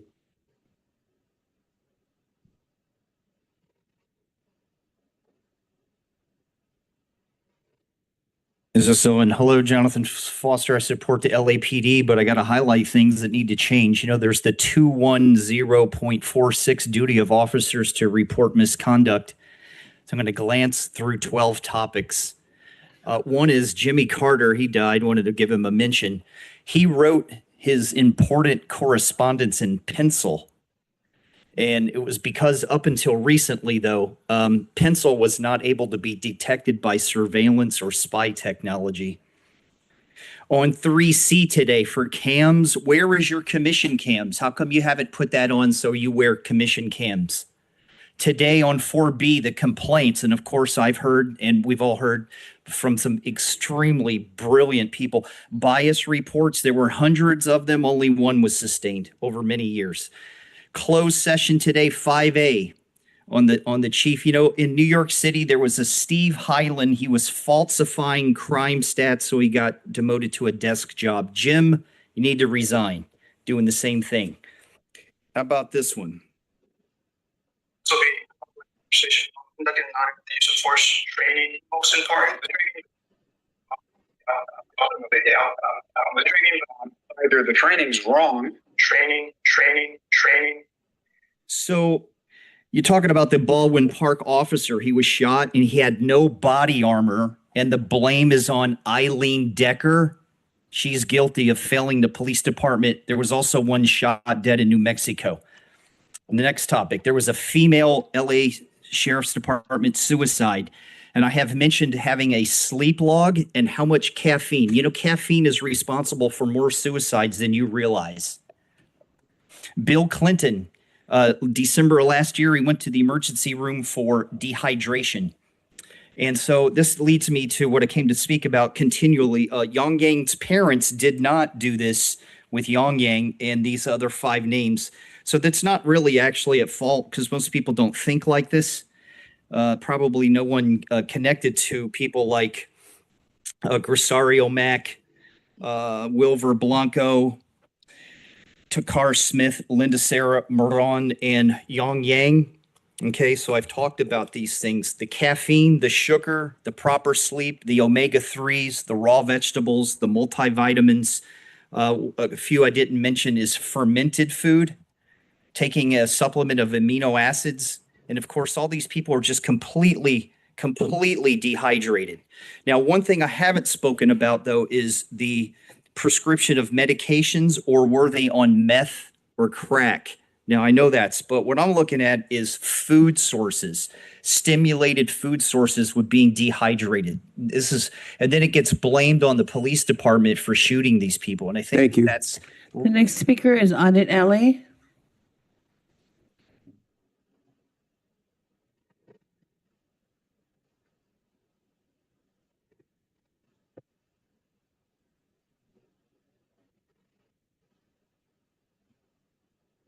You guys hear me if I'm not that close?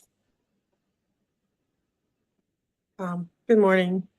I'm here for what I'm always here for, to keep bringing attention to the crimes against children, elderly, and humanity by the, they're called the Church of Scientology, but I don't consider what they're doing a church.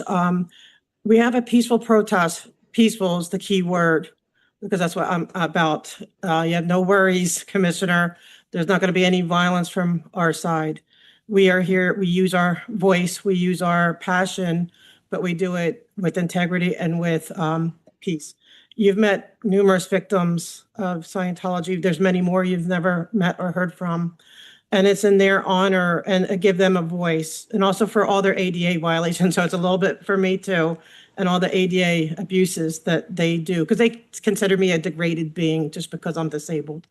And but I have concerns because ever since I announced the peaceful permit, all of a sudden I'm getting phone calls for pre-planning my funeral. Okay, within 2 hours. All of a sudden there's a man who claims to be Scientologist and he's in and out of their properties and he assaulted a protester. He menaced another and he showed up where I was as well, didn't do or say anything, but the message was sent. And I know they wanted to, and they also are going after me with their PR, black PR with their Freedom Magazine, which is how they, like, if you ever look into Paulette Cooper, you can see more of what they're capable of to silence their enemies. And I know it's to deter me, to scare all of us into not doing, having a protest, but I don't take intimidation too well. And I am continuing. We all are. People are coming in because we're standing up for the victims of Scientology until you guys go in there and rescue every victim and make sure they're okay. And Laura, she wants to sing to her dad. We're doing it on Father's Day. People are giving up their Father's Day. So Laura, who is not allowed to say hi to her dad, she's not allowed to hug her dad. They will not allow it. And we want her to be able to sing. She's a singer, and to be able to sing to her dad and to let him know she loves him, even though we know he's going to be, behind the walls or whatever. And I'm also going to have a list of the 200, at least 200 names of children who have survived Scientology, and many of them are not with us anymore because they didn't survive. There's suicides. They have the highest suicide rate among survivors of Scientology, and people don't realize what is going on. So I'm here for that. They also tried to get a permit to close the street down that same day to prevent ours, but thankfully we had ours, and the city said, no, we're entitled to our First Amendment. But I am asking you, Chief, because I only have 3 seconds left, can you please make sure we have the security we need, because we want it peaceful and we don't trust them. Okay. Thank you. Thank you. The next speaker is Jason Reedy.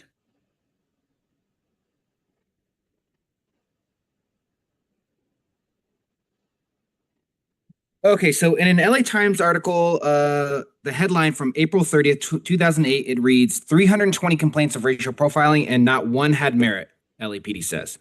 A big fat zero, said Commissioner John Mack, who these chambers are named after. In my mind, there is no such thing as a perfect institution. I find it baffling that we have all these zeros. Now, Bird Brain Bill Bratton, of course, rejected the idea that some allegations were unproven by LAPD standards that might still be legitimate. He said, this is not a racist department. It is not a homophobic department. It is not a brutal department, he claimed. Does it have some officers who may be those things? Possibly, but we search very hard for them, and their numbers are very small. Now, this is the same line that McDonald will likely repeat verbatim today, the same tired script, one that might sound good in a Hollywood movie, but of course doesn't hold up in the real world. Now, fast forward to another LA Times article headline from December 2015. LAPD found no bias in all 1,356 complaints filed against its officers.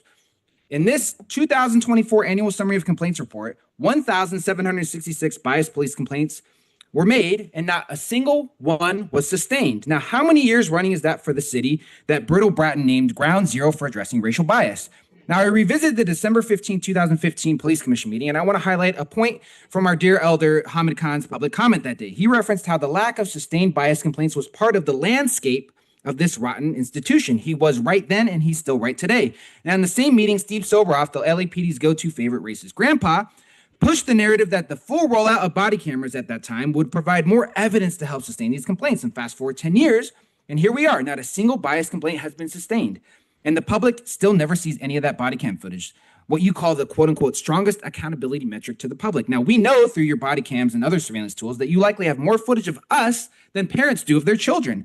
And with that, you could practically produce a documentary on many people sitting in the room right now. Now, let's ask, who's filing the majority of these bias policing complaints?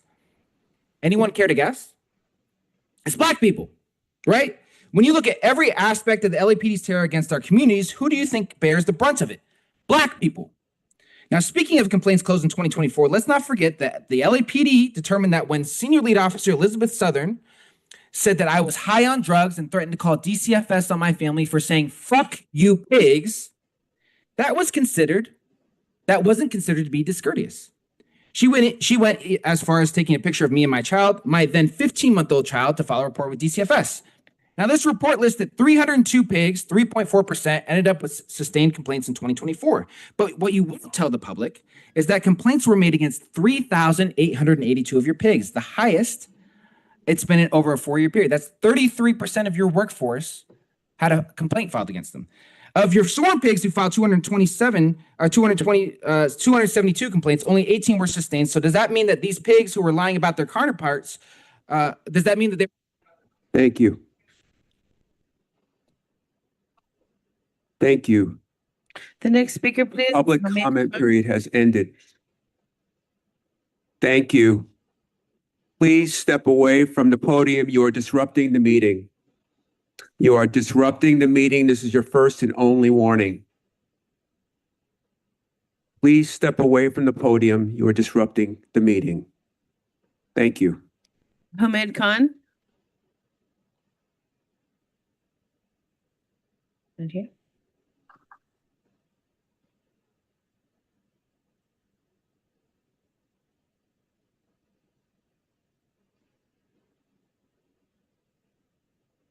Thank you for honoring me with the elder status, Jason. Just another little piece on that also is that how the language changed during Bratton's time.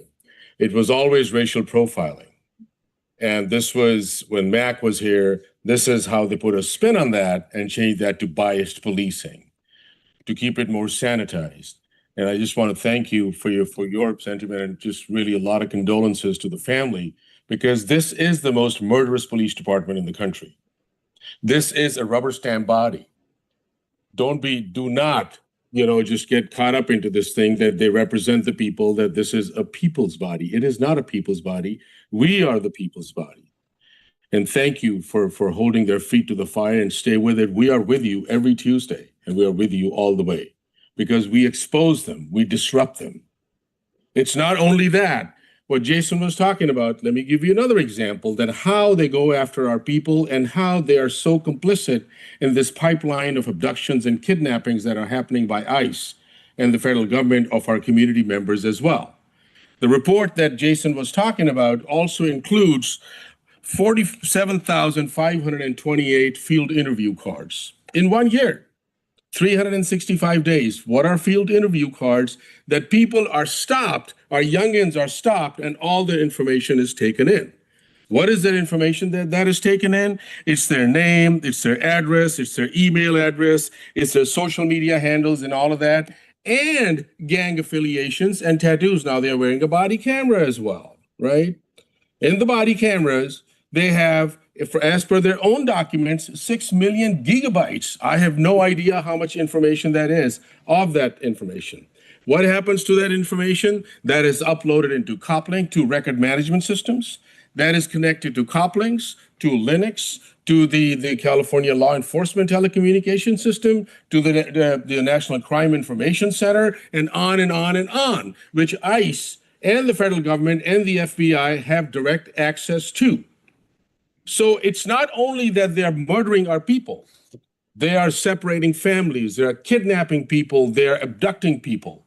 And this is the kind of fuckery that we see day in and day out, the most murderous. And this body, we come here not expecting them to do anything. We come here to expose them.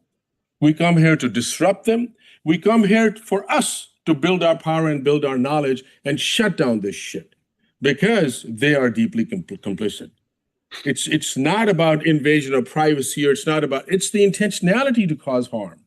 If we thought that the origins of policing from slave patrol, if you were a non-white person, if you were an enslaved indigenous person, had ended, it has taken on technological shapes. It has taken. Thank you. The next speaker is Matheus Cadane.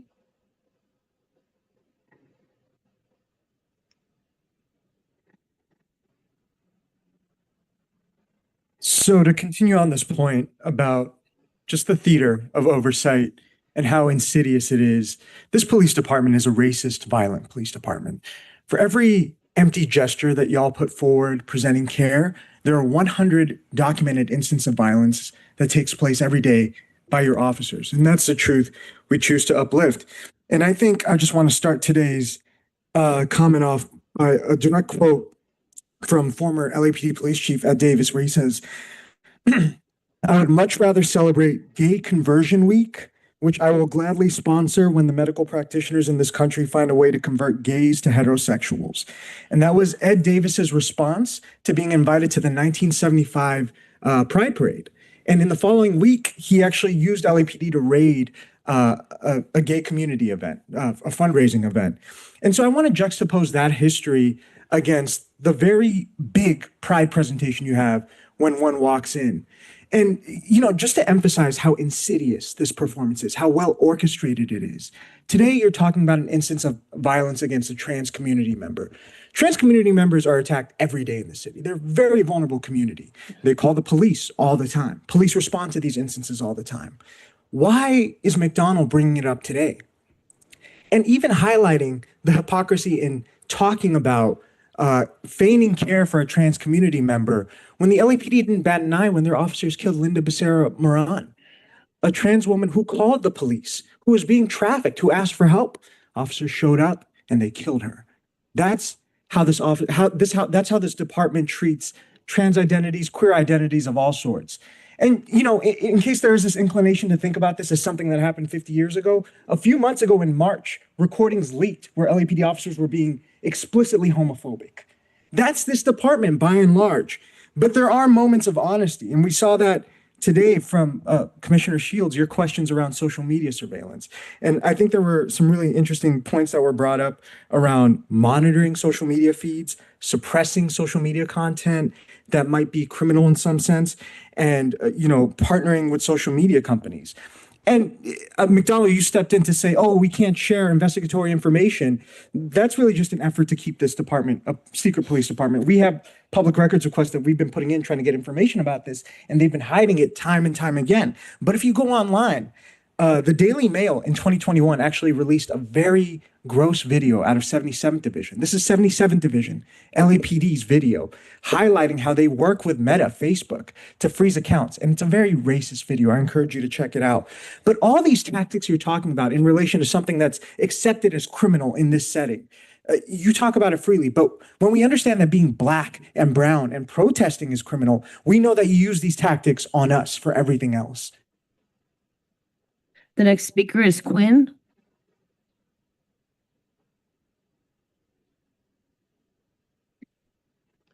I wonder if they're going to get to anybody online.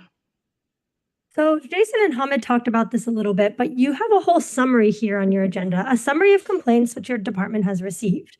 Let's be super clear. Your summary of complaints is a summary of how you've attempted to cover up your violence to the public.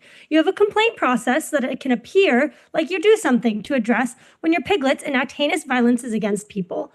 Jason mentioned this, but out of 1,766 instances of what you called quote unquote biased policing, you've considered exactly 1,766 of those instances as unsubstantiated and you dismissed the complaint. Let's be clear, too, that bias policing is racist policing. It's homophobic policing. It's transphobic policing. You don't want to even use the language of racial profiling, so you say biased instead. But bias policing is just the watered down way that you dumb nuts say racist. Notably, for those of you who are up there and need math help, 1,766 out of 1,766 dismissed is 100% dismissed, which means that 0% of the complaints you deemed substantiated. Out of every single instance of direct and overt racism in policing, you dismissed every single complaint. It goes to show your whole complaint system is nothing more than a cleanser, cleansing your image, cleansing your hands of blood. And once again, you say that this oversight body did oversight when you did literally zero oversight. You let the people complain about sexual assault and racism, and then you subsequently dismiss them. And Rasha and Teresa, you better shut the fuck up. You have no right to talk about violence against trans folks when you are the body who killed Linda Becerra Moran because she was trans. Your erasure of her death, your blasé attitude, and your callousness about her life don't even begin to encapsulate the way her blood remains on your hands, no matter how many times you try to scrub it away with your condolences about another hate incident. You sit up there and you posture while you simultaneously greenlight the bias policing incidents that led to Linda's death and the death of countless trans women in the past and in the future. And Jim, you talked about surveillance footage of the hate incident against the trans woman, lest you not forget the footage of your own Piglet's body cam showing the murder of a trans woman. It's on fucking camera. Not to mention an instance in which your ALPRs caught a stolen vehicle by killing the person who stole the vehicle. Your pigs can't drive well enough to not cause fatal car accidents. No wonder why you needed 17 grand to upgrade your car wash. You quite literally need to wash away the blood of the community members you kill from your cars. Your automatic license plate readers are automating your ability to track, hunt, and kill the community members and the people you deem disposable. And Jim, why the fuck do you talk about youths listening to bands and music the same way you call terrorist incidents? You equivocate gang activity with warm weather, with your talking about how lads gathered to listen to music is the same thing as a violent disruption, but you brought the violence and the chaos. You sicked riot cops on young kids, and then you shot them with rubber bullets. Go fuck yourselves. The next speaker is Grace.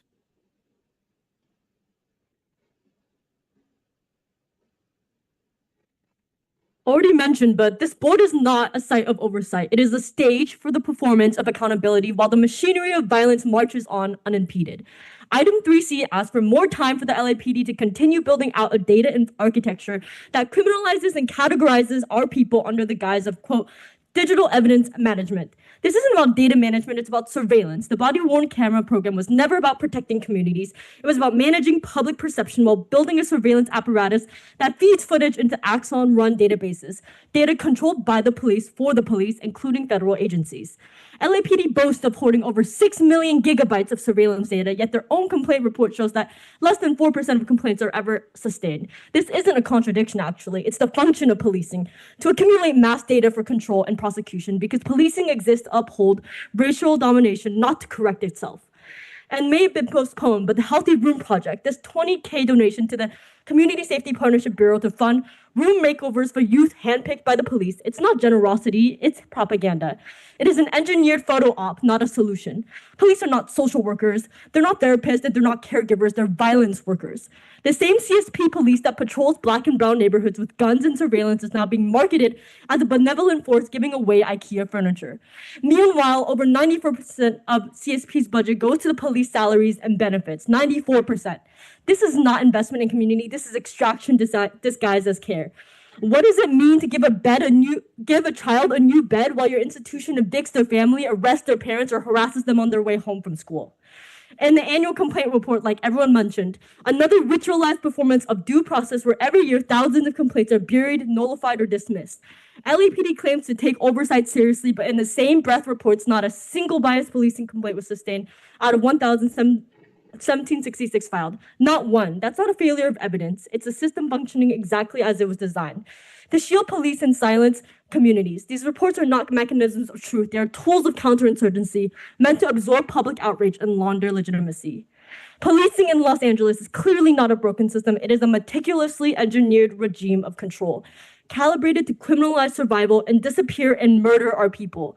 From body-worn cameras to daily patrols, its machinery works not to protect, but to repress, cloaked organized violence in the language of safety.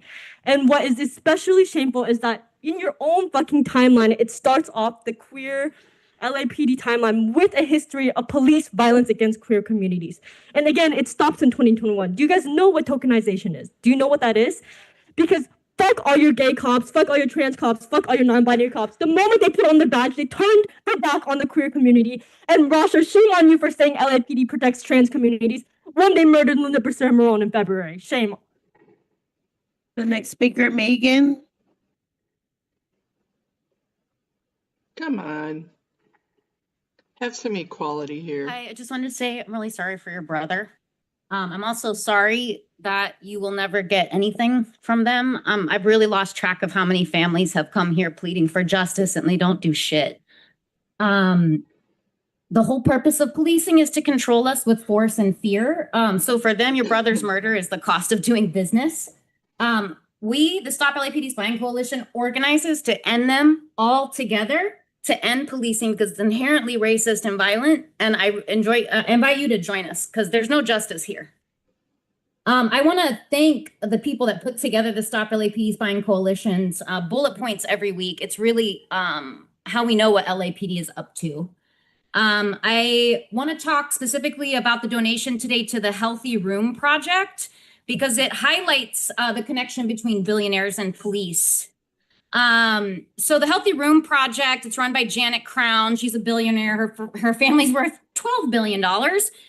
She admits that the goal of this program is to change the narrative between policing and community. Which community is she referring to? It's not Beverly Hills. It's not Encino. It's not Santa Monica. Of course not. The community she's hoping to change the narrative of policing are Black and brown poor people from South LA, where LAPD murders and bombs and surveils them 365 days a year. She hopes to change that narrative, by the way, by having cops give away some cheap furniture one day a year.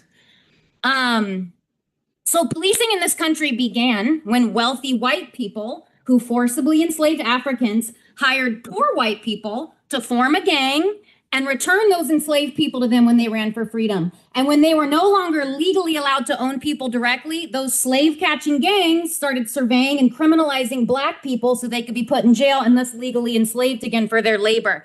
That's the history of policing in this country. That's what it still is.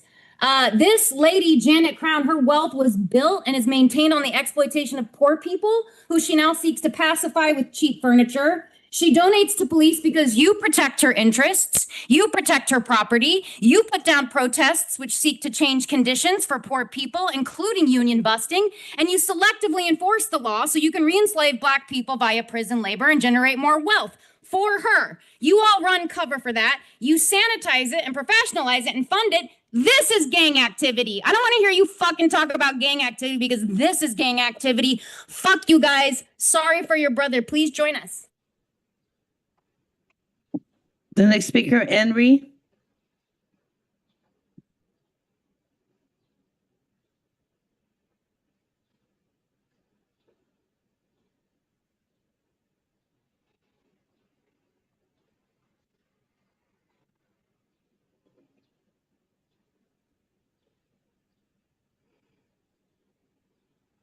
My name is Henry Marini, and I'm going to tell you the story, a real story that actually happened to me on exactly how I found out that Ishmael Peinado, the detective over at Northeast Division, is in fact a Scientology mole that's actively, selectively, and maliciously prosecuting anybody that speaks out about the kitty trafficking and kitty SA cult known as Scientology. It's really a kitty RAPE cult, and it's international. And really what LAPD is doing is aiding and abetting the prosecution of any activist.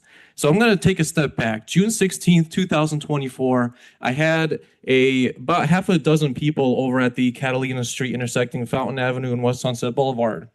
Scientology had illegally blockaded the public right-of-way all across Catalina, as well as Fountain and L. Ron Hubbard Way. The city actually issued a notice that it was illegal for Scientology to blockade the public right-of-way. that in fact, June the 2nd, 2024, one of your very own officers, Michael Ventura, actually informed high-level officials at Scientology that they cannot put all of these blockades to the public right of way. It is illegal, and that the activists there are peacefully exercising their First Amendment right. Of all the people that were there that were removing each of those barriers, only I was selectively prosecuted and issued a 1-count misdemeanor charge of vandalism for simply removing the nets and putting them over on the side so that people wouldn't get hurt, so that the public right of way wouldn't be blockaded. And I, and only I, was prosecuted. And I'm going to tell you the story of why that is. So the city attorney, Heidi Feltzing Soto, in fact, runs the biggest gang in LA. It's not the LASD and it's not the LAPD by far. It is Heidi Feltzing Soto. And what you need to know about Heidi is that she actually worked, get this, for the Arthur Anderson accounting firm, which was the same accounting firm used by the Enron Corporation to commit wide-scale fraud. She's a banking lawyer who's been permanently banned on planet Earth from every Citibank location. Seems to be off topic to what the Do board not interrupt me, and I want to cure and correct for my time. interrupt you. So I'm going to go ahead and explain again how that's linked to LAPD Ishmael Pinato. Okay, that's serial number 40873. That's who Ishmael Pinato is, colluding actively, and on his own damn report, committed perjury and admitted there was no evidence of the ownership of the netting, there was no evidence of damages, and you were talking about quick prosecution, Jim. Well, you know how fast this case was actually filed? Under 2 weeks, Jim. So you're telling me that the LAPD can go and prosecute activists in 2 weeks having zero evidence, but when stuff that's literally in front of you on video, you guys won't prosecute it? Absolutely disgusting. I'm going to sue you guys, and I know I have the written report for the OIG guys soon, so I emailed you earlier. I'll see you soon. Thank you. The next speaker is Mirka Sanchez.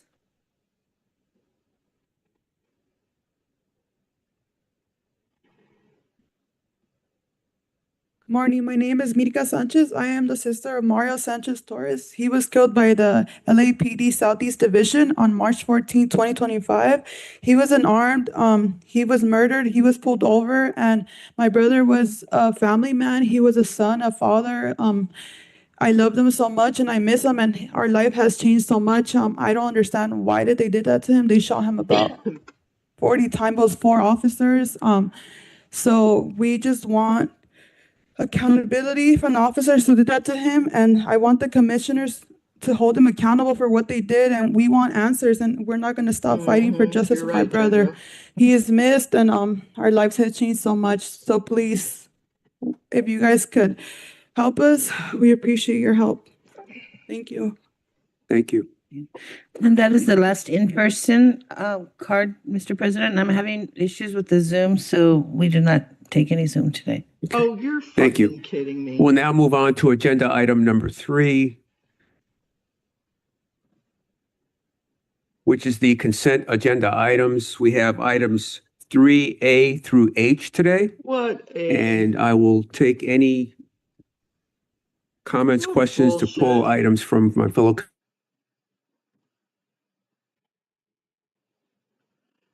yeah, we got hosed. Hosed big time. We got the hose.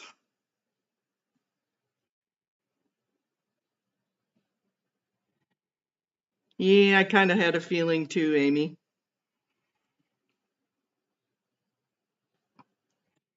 What a bunch of malarkey.